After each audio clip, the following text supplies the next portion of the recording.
All right, so it's Mark Oxer and Catrina Allen here together. Just Katrina's on her way to Emporia for the Dynamic Disc Open, right? You just and Yes. you just won the Majestic as well.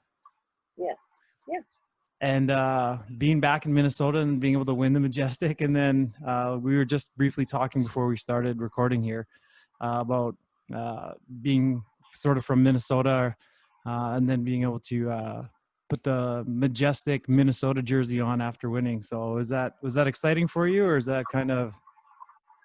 Well, yeah, of course. And I just think the whole tournament was really special because I actually got to see disc golf like a big tournament. I think it was a national tour at the time.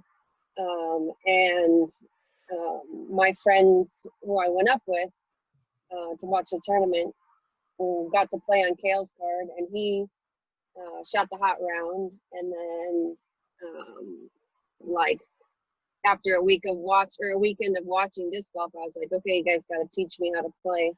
And then a year later, I went and played as an AM and won, and got my first ever sponsor with Park Disc Golf, which Kale was sponsored by. So it was just kind of funny how it all just worked out. And now here I am years later. And so that place is just always super special for me.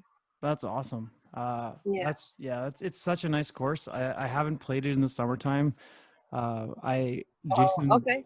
Jason hosted a tournament in the winter for us, and I played it in the winter, and it was awesome in the winter. I can't imagine how awesome it would be in the summertime. So Yeah. um, No, it's and then just, because I left and went on tour, I don't necessarily get to see everyone I want to from Minnesota as much. right. So it was just fun. You kind of have to be to the course to know this, but there's a shack in the middle, and you can kind of sit and watch a few holes, and it was just fun to see all my friends that I started playing with, and Yeah. then and of course Ray is always just so excited to have the Majestic, so that makes it even more fun. And yeah, it was just really, really awesome. Well, and you get to go back, right? Because Kale is hosting an event at the Preserve as well. Yes. Yep. So Yeah. have you got to practice play that course at all? Yeah. Austin and I stopped on our way back from the cities. We were up north at my friend's cabin. But anyways, we did get to stop, and Kale took us for a round and took us on the golf cart and just showed us the property and kind of told us the whole story. So that'll be fun to go compete there. That's awesome. That's so good. So hit us up with some tips or advice or information or things you'd like to share for maybe females wanting to get into the sport. Okay. Yeah, I guess for me, when I first started playing, what do they say? Like, it was everything. It consumed me. I was driving down the road and I'm like, oh my gosh, it'd be a cool hole through those woods. Or can you imagine and Yep. I would dream about it. And I'd go play before work. And if I got off work in time and there was some sun left, I would go out and play. And if, I was at a course where the street lights were on, I would stay past that. And I personally think if you really, really want to be good, you just have to put in time. Okay. And I always tell people, if you don't have a lot of time, field work is way better than a round, because in an hour, you can throw your full bag probably 4 times. And if you think about that, that's over 100 shots that you threw, as opposed to just playing 18 holes. Yeah, for sure. And I guess, so my tip would be field work and just putting in the hours. Like, you just, and then of course, and it's way more, what am I trying to say? Like, I watched YouTube videos back in the day, Yeah. and that was 10, 11 years ago, and now there's just hundreds. So I would say, kind of just studying form, watching how people break down courses, and taking in as much information as you can. But Yeah. I think for me, the biggest tip I can give people is you just have to put in time and use your time wisely. And and then yeah, I think the other thing I was lucky is I started playing in Sioux Falls, South Dakota, and everyone was super encouraging and really willing to like help me with disc selection and learning different shots. And so try and reach out. Don't be afraid to reach out and ask for help. Or I know I've had a few girls lately who sent me videos through Instagram, and I give them as much information as I can with, Awesome. online. Yeah. Um, and then on top of that, don't be afraid to get in the gym and get fit and do some yoga and read some golf books. I guess those are all my tips. There's a ton of what you're saying in there, like to get out and just to be able to practice your discs, right? Like Yeah. know your discs, right? And like to be able Yep. to, like, I've had the chance to play with we have where I was originally from in Winnipeg. I got Okay. to play with a guy, he's 990 rated, and Okay. it's just totally ridiculous. He'll be like, "Oh, you shouldn't throw that disc, you should throw this disc." And I'm like, well, maybe you should throw that disc because I can't throw 600 feet, right? So uh, Yeah. Yeah. so yeah, it just I think that's really great advice for like getting out and being on the field. And but then you also mentioned a couple of things, so I'm gonna, if I can ask you about them. So even when we were chatting prior to the call, you mentioned you're going to the gym, and you mentioned again just now about working out. What what is that kind of like for you? Like, can you maybe share a little bit of what that looks like? Because it's not something. I mean, I know that Seth with Disc Golf Strong is kind of introducing it a little bit more to the sport, but it's not something that has sort of become prominent in the sport yet. So you seem a little bit ahead of the curve in maybe in that one, and maybe just to talk about it. Yeah, for sure. I know, um, I guess I'm lucky to have played sports my whole life and been in the gym most of the time. And then one of, or two of my good friends have either worked in gyms, and then my one friend, she manages a gym in Sioux Falls, and so I also am lucky to have their knowledge. But what I do is I make sure I get 4 days in the gym, Okay. and like back and biceps on one day, and legs one day, and chest and triceps. And then I recently added like speed and agility, so like box jumps and Okay. different ways of kind of working on, especially now that I'm a lot older, staying, you know, fast. And Yep. I feel like I notice and then in the winter during the off season, I try to get that in twice a week. And Okay. I noticed that I really feel a difference in like my drives. Like it seems easier to throw farther, Okay. and yeah. And then when possible, I try to do yoga. I know before, all the shutdown and things like that, yoga was really big, and I've kind of slacked on it. But So do you do the yoga as proactive or sort of like a recovery type of work? I guess both. I feel Okay. like I prefer to do it in the morning. It's just like Okay. a good way to start your day. So Yeah. I kind of do it for all sides. Like, um, I know it does help you with balance, and there you do kind of engage your core a lot. So that's really good. And then uh, stretching, making sure with all the lifting I do that I'm not staying super tight. Right. And then I do enjoy also the like mental side of it, if you will. Yeah. Like kind of this mental spiritual side, or just the really good positive, and how it teaches you to think. So So yeah. do you go through visualization then while you're doing the yoga as well, and intentional sort of visualization exercises, or? I guess I never have, but it just teaches you to. The thing I've always took from it is like, obviously to use your breath a lot, but also just be in the moment. That a lot of the yoga instructors I follow or have been to kind of tell you to leave everything you got going on for the day outside and just focus on this time. Right. And I think that's just a good break from, your day and disc golf and everything else going on. Yeah. Well, it's like I'm not sure if you've read the book or not. You mentioned books, but Zen and the Art of Disc Golf. I'm not sure if you've read that one or not yet. I haven't. Mm-mm. Oh, okay. It's pretty interesting. It's a pretty good book. There's lots of different stories in there talking about disc golf, but kind of there's sort of two main takeaway points that I got from it. One of them was always put your bag down.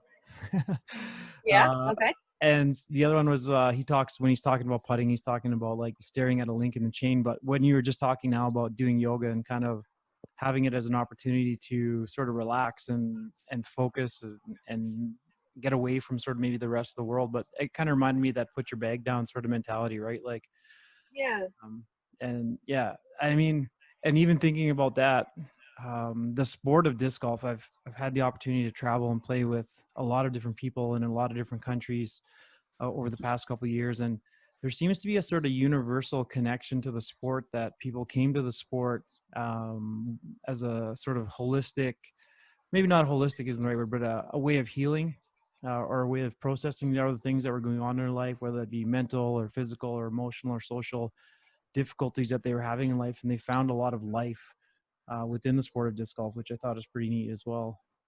Yeah. That's awesome. I guess I have heard a lot of stories like that. I personally loved that it was a chance to compete again because I played sports my whole life. Yeah, And so it's like for me to be able to go out and be active and yeah, learn something new and try to get as good as I could with it. So yeah. yeah, and I 100% relate to that. I was a university athlete myself, and now being a little bit older, not being able to compete, and I had a Yeah.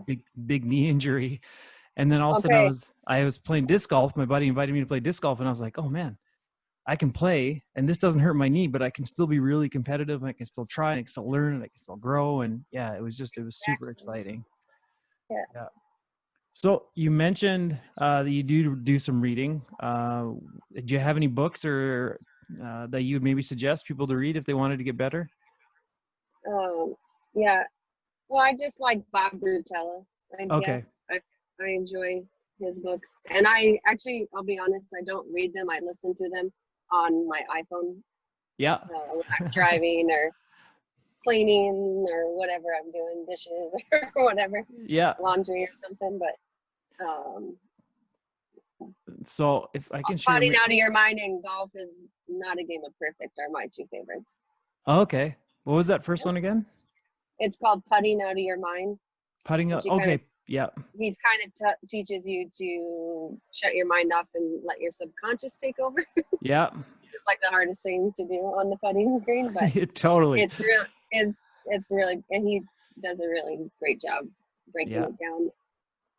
That's it. There's a book that I just finished reading myself. It's a tennis book. It's written by a guy who is professional in tennis.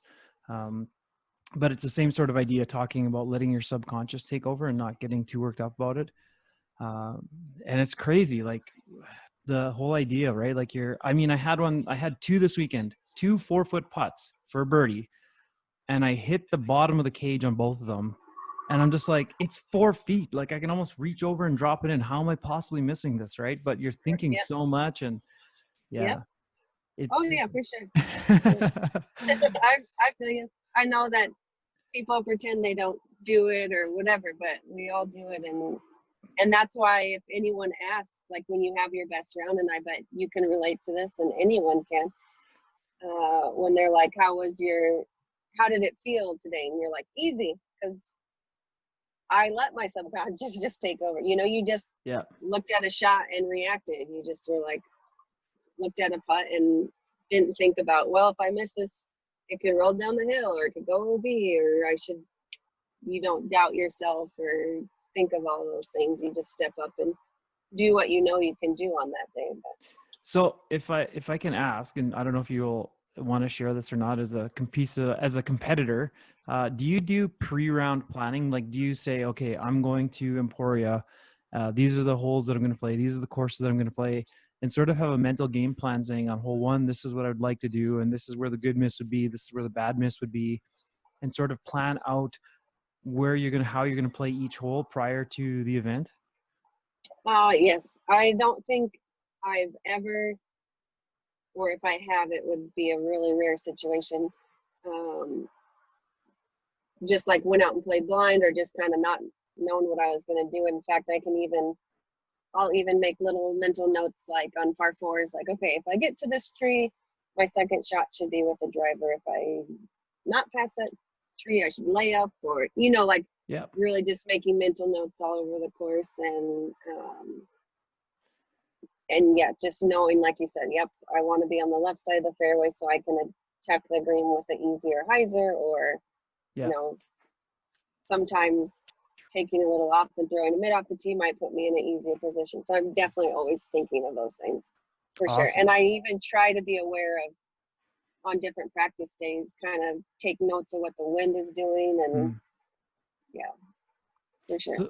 So I personally, and maybe I'm not sure if I'm in the minority on this or not, but I actually personally prefer to watch FPO play, for a variety of different reasons. But one of the main reasons is I find it more relatable. Like I said, like I can Okay. throw 400 feet, I've heard that a lot, I guess. Yep.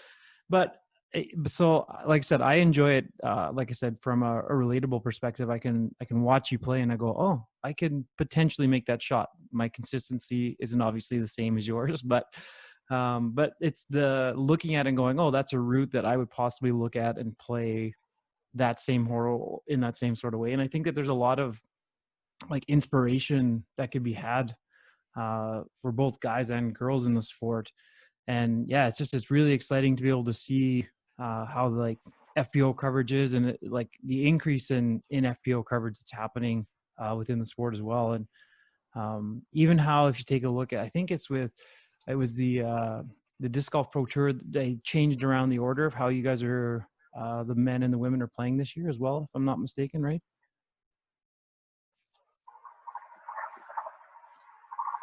Um, yes, I guess I'm sure they'll keep doing it, but yeah, we used to always tee in the morning, and now the women tee after the last F or MPO card.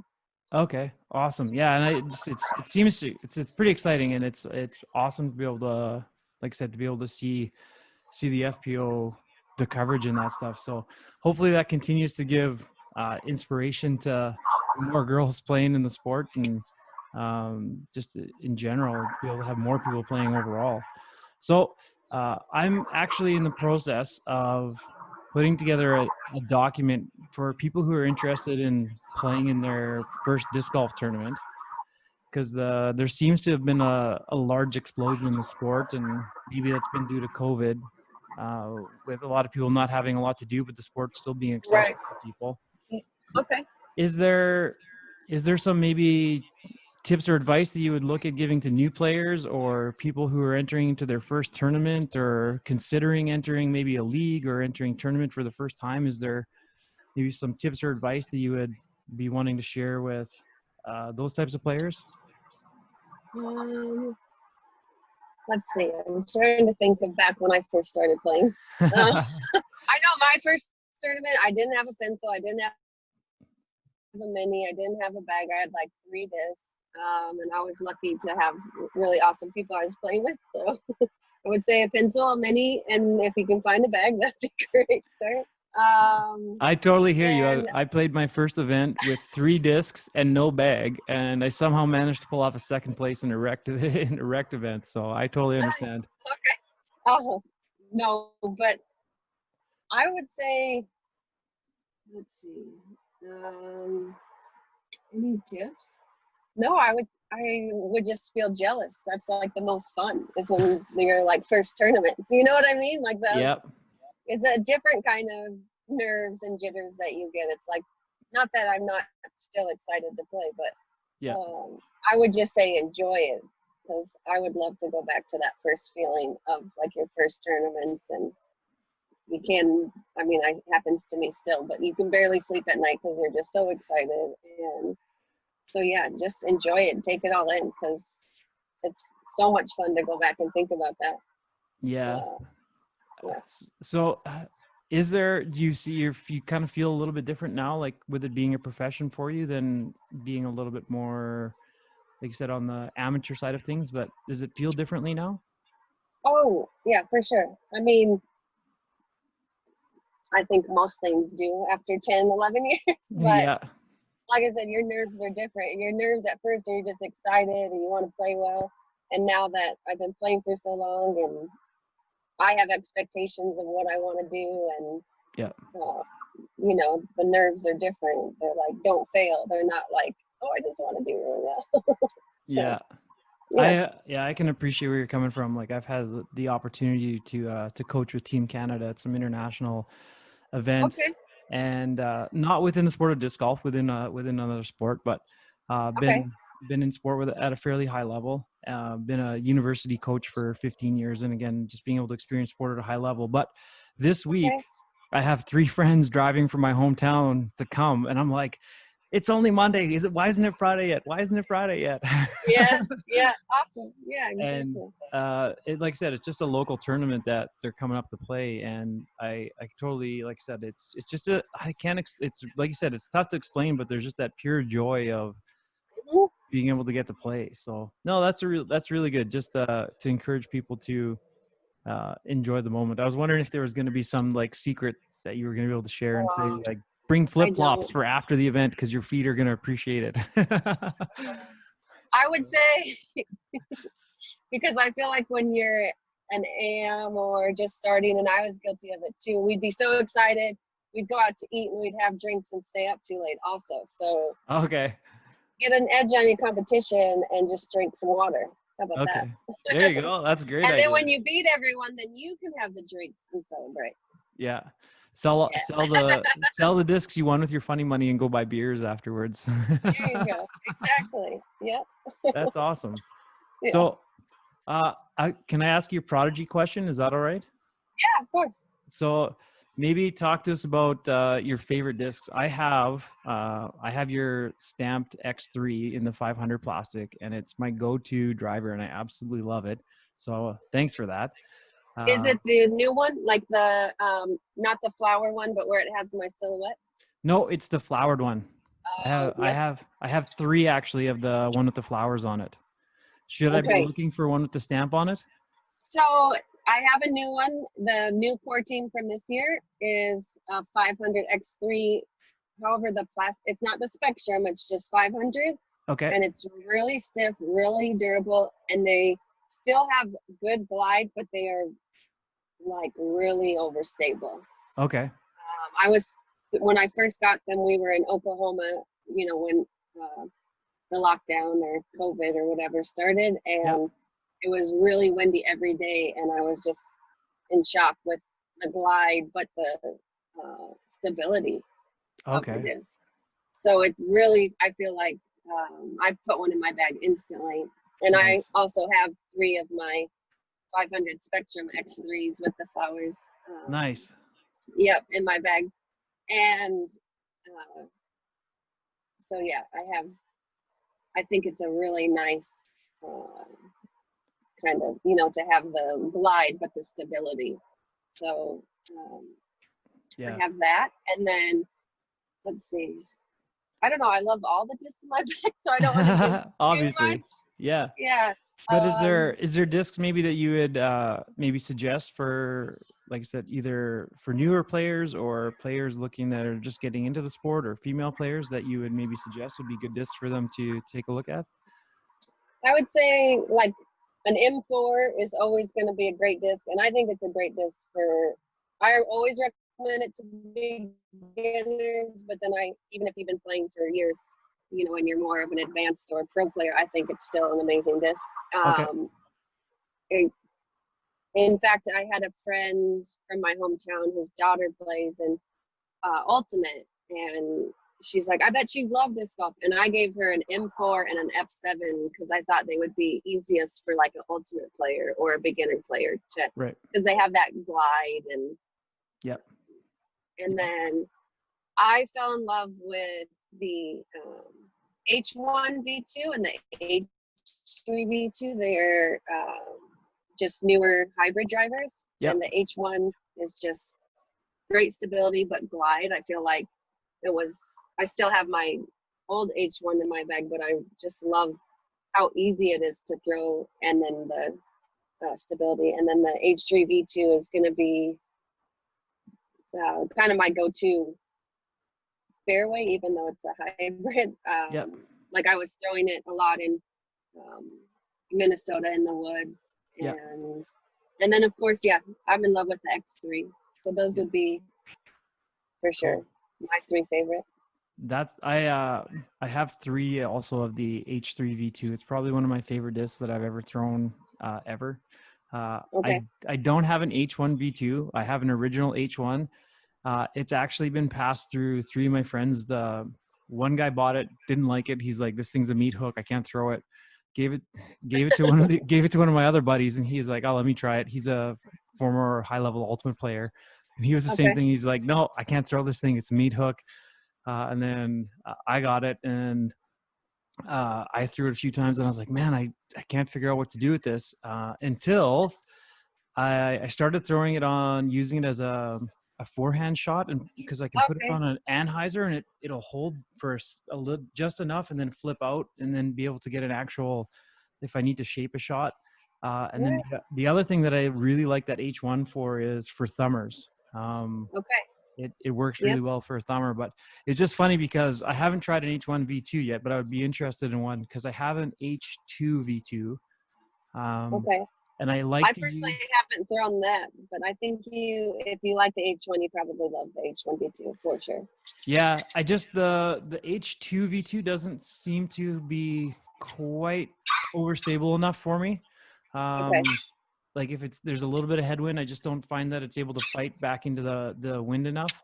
Whereas, so yeah, something like an H1 V2 would be awesome to have. So cool.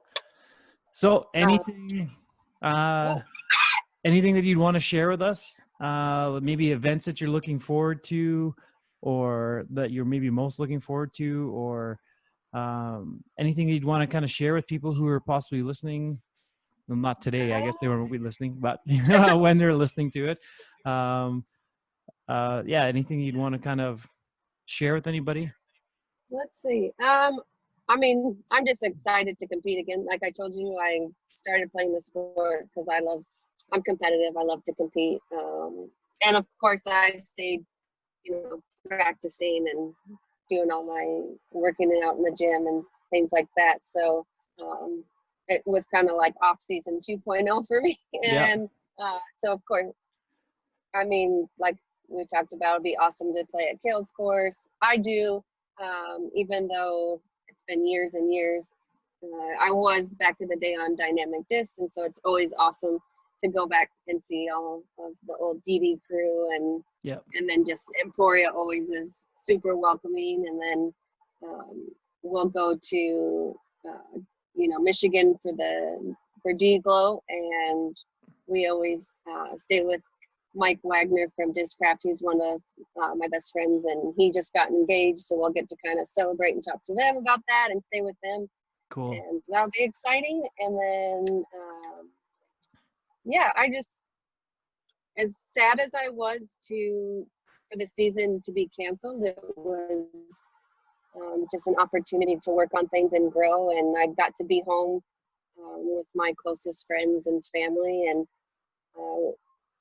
I've never, well, not never, but it's been probably 10 plus years since I've got to spend this time in Minnesota. So it was kind of fun just to, go up to the lake with my friends and, That's go awesome. out to dinner with my girlfriends and Yeah, do fun things like that. And just, Austin and I kind of just been taking the opportunity to just work on things in our games. And one of my things I was just working on is confidence and getting back into that, mindset of, yeah, just being confident on the course. And then another thing that I recently posted about in a private group, but just want to say again is um, for my fans and a lot of my Prodigy teammates and just anyone who supports Prodigy. Just lately, I've just felt like so much love and support, whether it's through, buying one of my core team discs or black ink discs or my disc golf pins or yeah, just messages, about just reaching out and asking how are you guys doing? Are you okay during the COVID? Do you guys need anything? And I just think it's been like overwhelming the amount of support. And I think it was so, like I said, it's just been as sad as I was, just kind of nice to take a step back and see, how lucky I am. And so, yeah, I just want to say thanks to everyone who reaches out or supports or buys a disc or sends a little message before or after rounds. Yeah. I'm just really excited to go back out there and do what I can, and know if I fail, I still have awesome support from friends and family and my fans. No, that's super. That's awesome, and that's super positive. I mean, hey, you get to play disc golf for a living, which is pretty awesome. So, Right? Yeah. I mean, I have up here in Canada, we have something called CERB, which is like sort of government funding for people who've been laid off right now due to COVID. Okay. And one of the guys that I've been playing with regularly, he's been talking to me, and he's like, "Man, he's like, I get $100 from the government today to play disc golf." So. Yeah, exactly. Okay. Yep, that puts it in perspective. So I mean, it's obviously he's joking about it, but it's not the same. And it is truly amazing that you get to play professional disc golf, and that you have a lot of support in that, and that's really exciting to hear. I'll let you guys keep going on your drive, but before we take off, is there something non-disc golf related to share that people would maybe find interesting or exciting, or um, maybe want to know, or you'd want to share that non-disc golf related with people listening? Let's see. I'm trying to think non-disc golf because my life is just full of disc golf. Are you Um, like, do you play board games at all, or yeah, we play Rummy Cube a okay. lot. Um, let's see, and that's really fun. I'm trying to think. That would be interesting, like especially to the disc golf community. God, what else? Um, I don't know. It's okay. I'm like, I think I don't. Well, I think people know this, but no, it's not that exciting. I guess I just am like, hmm. It'd be pretty. Nothing that would shock people. Like I love to shop. I love, like I don't know. So you spent, oh, I guess you couldn't because it was shut down. I was gonna say you would have spent some time at the Mall of America when you're, but it was all shut down during COVID, so you couldn't do that Yeah. anyways. I'm just trying to think. I guess during COVID, I did a lot of cooking. Like I Okay. love, I, so I, there's kind of this joke on tour that some of the people on tour call me Mama Cat because I like if we all have an Airbnb, and when we used to tea, the women used to tea in the morning, Yeah. I would go back and cook like a big dinner, or I didn't mind doing laundry and all that stuff. So, but yeah, that was one thing I really enjoyed, is just cooking all kinds of stuff. Like I try to cook Thai stuff, even though it's not always the greatest. Or, but yeah, no, I don't think I have anything. Didn't learn any new skills or new languages or anything during the COVID time? I've learned Finnish, Oh, cool. where I'm good and like decent enough. Like I could go to Subway and order my food and stuff like that, but it's so hard and they talk so fast, and I should have probably taken more time. I did a lot of puzzles, like jigsaw puzzles. I think what But you're, I think and that was the biggest shock for me in COVID, is I went to Target one day and all the puzzles were gone, and I'm like, oh, this was my hobby before the COVID. Oh no, what am I gonna do? well, that's good. I guess I listen to a lot of like crime junkie and criminology podcasts. okay. Any that So you would suggest people tuning into? yeah, crime junkie is really good, Okay, and I like criminology, cool. and yeah, it's so interesting to me, and I love the like mental side of like why they tick, why they do what they do, because for someone who could never do something like that, I want to know what Yep. it's very interesting. And I also like the what would you call it? It'd be like what the BAU does for the FBI, how they profile them Okay, yeah. and that's how they narrow it down and figure out. Yeah. Yeah. So Cool. I think maybe that'll shock people. I wish I worked for the FBI and the behavioral unit. Okay, cool. That's awesome. Well, Yeah. thanks for The sharing that. BAU. That's awesome. I Yeah, mean, it's no small feat that you've learned Finnish because I think I could be wrong in this, but I think it's one of the hardest languages in the world to learn. that's what they So, said. I think it's the second or third. Someone told me. so yeah, that's Yeah. mega impressive that you're able to do that. So Hmm. cool. Well, again, Yeah. thanks for getting together on the call here today, and yeah, hopefully you guys have a safe journey, and really looking forward to seeing how you do this season, and both as a Prodigy teammate, but just also as a fan of the sport of disc golf. It's a pleasure to be able to watch you and be able to support you. And so thank you for what you do for the sport and for our team. And I just continue to wish you the best of luck this season. Awesome. Thank